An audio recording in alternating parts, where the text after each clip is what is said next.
안녕하십니까, 예도입니다. 오랜만에 5분 만에 철학 개념 하나 98번째 강좌를 시작하겠는데요. 지금 칸트 강좌가 지속적으로 진행되고 있는데, 예도는 어쨌든 이 강좌를 실천 이성 비판에서 밀어붙여서 판단력 비판까지 끝내려고 하는데, 여기에서 중요한 개념 아프리오리, 트랜스젠덴탈, 그 다음 트랜스젠덴트라고 하는 이 세 개의 개념을 여러분들이 반드시 알아야 되는 그런 것에 알아야 되는데, 이 부분을 따로 이제 강좌를 통하여 조금 쉽게 설명을 하면서 나가는 것이 옳다고 생각되었고, 중요한 것은 칸트 자신의 설명과 비교하여 예도가 이 부분을 따로 진행해 나가려고 합니다. 그러니까 아프리오리는 칸트한테서는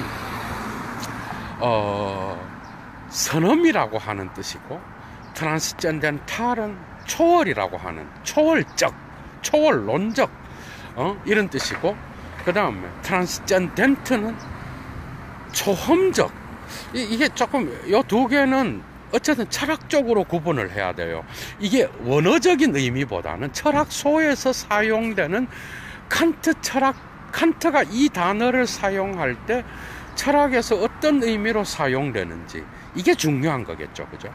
그래서 요 세 개의 개념이 여러분들에게 특히 칸트의 1차 자료에 접근한 자들이 상당히 어려워할 것 같고, 그런데 이제 번역서를 읽어갖고 이 세 개를 구분을 할 수 있는지 그건 모르겠어. 그런데 어쨌든 예도는 이 세 개를 따로 이야기를 하면서 사실 예도가 실천 이성 비판 4번째, 5번째 강조할 때도 이야기했듯이, 형용사로 사용되는 아프리오리슈와 트랜스젠덴탈은 왔다 갔다 하면서 구분이 되지만, 그러나 칸트 자신도 이 두 개를 거의 혼용해서 사용할 때가 있고, 제가 예도가 아프리오리슈보다는 트랜스젠덴탈이 조금 큰 개념이라고 요 정도까지만 설명을 했는데, 사실은 요 개념을 칸트 자신이 설명한 그 책이 있어.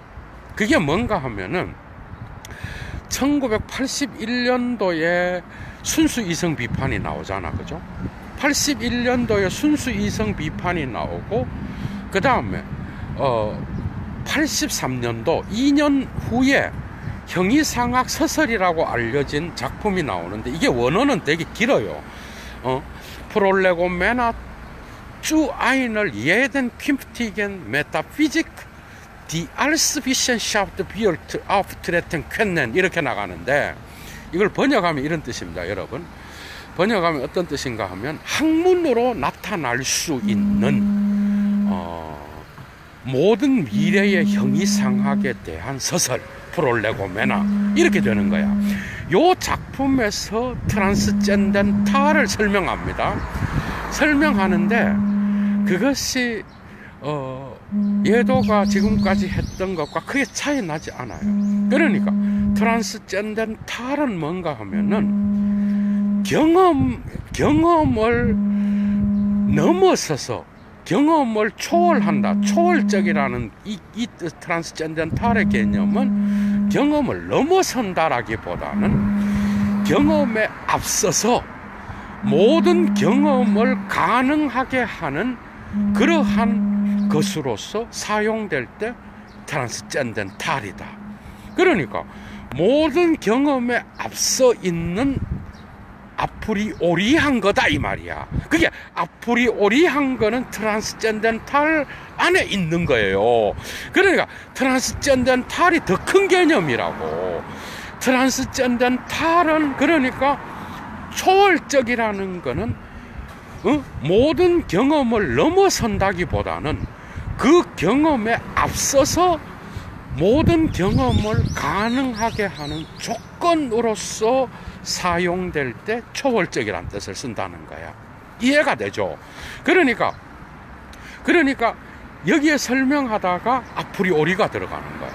그러니까 모든 경험에 앞서서 있으면서 그 경험을 가능하게 해주는 그런 선언으로서, 그때 아프리오리를 쓰는가, 선언으로서의 그 경험 가능한 조건을 말하는가. 예를 들면 순수 이성 비판에서 오성의 범주, 그 다음에 감각 직관의 형식들 있죠.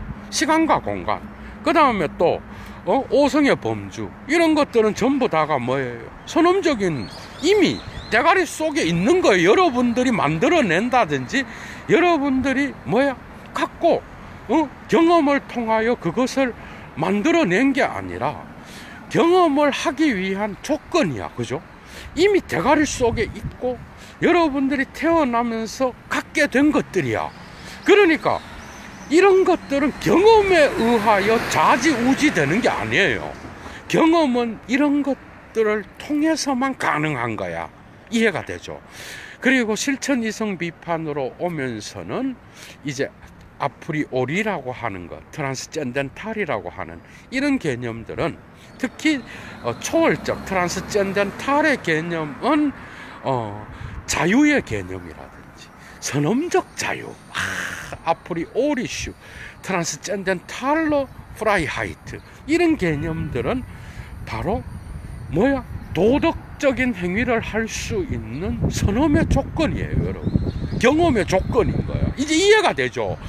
그러니까 이런 개념이라든지, 그 다음에 목적론, 목적의 왕국, 그 다음에 또 자유, 선언적 자유의 개념, 또 거기에서 나타나는 정언명법, 보편적인 도덕법칙, 이런 것들은 전부 다가 여러분들이 경험에 의해서 만들어진 게 아니야. 여러분들이 경험에 의해서 만들어졌다면 그것은 모든 인간에게 통용될 수 있는 알거마인, 보편적인 게 될 수 없는 거예요. 그죠? 그러니까 선언이라고 하는 이 개념은 단지 아프리오리는 경험에 앞서 있다라는 뜻으로 쓰지만, 트랜스젠덴탈의 초월은 경험에 앞서 있으면서 그 경험을 가능하게 하는 조건을 전부 다 포괄하니까 아프리오리보다는 트랜스젠덴탈이 더 큰 개념인 거야. 그러면 트랜스젠덴트라고 하는 이 개념은 초험적, 이게 참 애매한 거예요. 이게 이 트랜스젠덴트는 독일의 칸트가 사용하는 이마넨트라는 개념이 있어. 인식론에서 자주 사용합니다. 내재적, 이거는 후설로 인식론적으로 갈 때는 이런 개념들이 나타나는데, 이마넨트가 내재적인 거예요. 그러니까 경험 내재적인 내용이 있을 거 아니야, 여러분? 그럴 때 경험이 인간의 머릿속으로 들어온 감각 외적 형식과 내적 형식을 통하여 경험의 내용이 들어오잖아. 그죠? 그런 것들이 내재적으로 있다고 할 때, 경험과 함께 사용되어서 내재를 설명할 때 바로 이 이마넨트란 개념을 써. 그런데 트랜스젠덴트는 반대 개념이야. 내재를 넘어서 있다라는 개념. 그래서 초험적이라고 쓰는 거예요. 그러니까 가장 큰 개념은 이마넨트에 반대되어서 대칭적으로 사용되는 개념이 바로 트랜스젠덴트고, 그 다음에 트랜스젠덴탈은 아프리오리한 것을 지시하지만 모든 인간의 경험을 넘어서 있는 게 아니라 그 경험에 앞서 있는 아프리오리 선언으로서 그 경험을 가능하게 하는 조건을 다 포괄해서 사용할 때 비로소 트랜스젠덴탈이 되는 거예요, 여러분. 그런데 사실은 그 원서를 읽어 가다 보면은 꼭 요게 적용되는 건 아니에요. 그런데 칸트 자신이 설명한 이 트랜스젠덴탈의 개념은 확실히, 그죠? 확실히 유용하고요. 요 개념 안에서 사용되지만 때로는 마치, 그죠? 그 경험 외에 있는 걸 지시할 때도 있는 것 같아. 예를 들면 여러분들이 봐봐. 그게 이 개념을 칸트가 이래 썼다 그래서 문자적으로 여러분들이 1차 자료를 읽을 때 적용하는 건 좋은 거지만, 그죠? 이런 관점에서 철학 전문가들이 필요한 거예요. 그러니까 그건 좋은 거지만, 예를 들면은 칠천이성 비판에서 모든 경험하는 행위자는, 그죠? 자기 자신의 어떤 그 순수 이성 비판에서 자연법칙을 통하여 이 세계의 원인과 결과를 이야기하고, 그 원인과 결과의 연쇄에 붙잡혀 있는 자연법칙의 필연성을 이야기하잖아. 이 자연법칙의 필연성에 붙잡히지 않는 라움이라고 하는 빈 공간을 남겨두어야 되는데, 그 빈 공간은 바로 이런 것들을 트랜스젠덴탈한 것이다. 이런 것들을 아프리오리슈한 것이다. 뭔 말이에요, 여러분?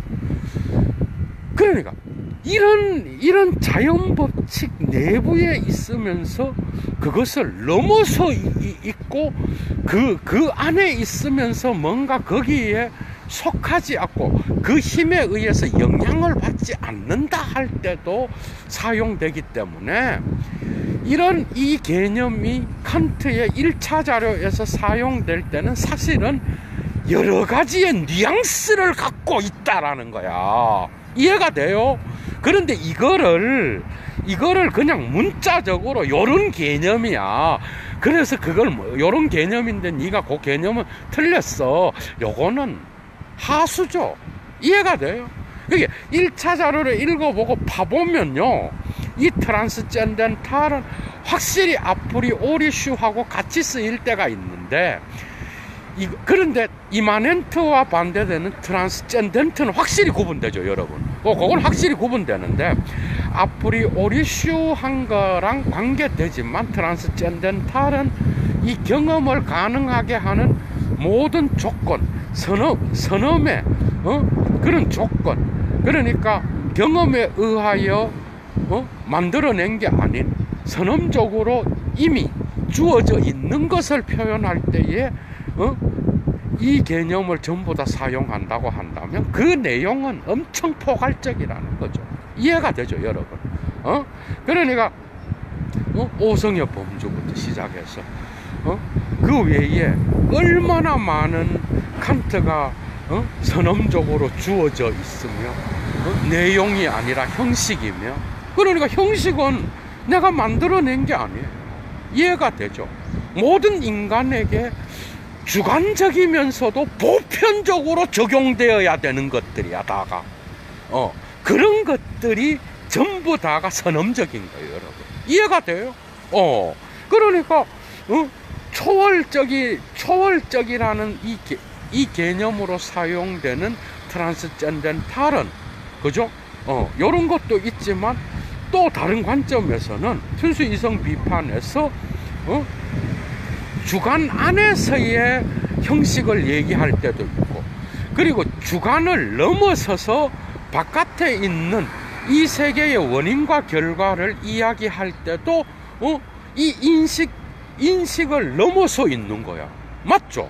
그러니까 인식론은 별 수 없이 트랜스젠덴탈이라는 걸 사용할 수가 있는데, 칸트 철학에서 중요한 것은 바로 이런 모든 도덕적 행위를 가능하게 하는 형식, 모든 인식을 가능하게 하는 형식, 이해가 되죠? 그런 것들은 전부 다가, 그죠?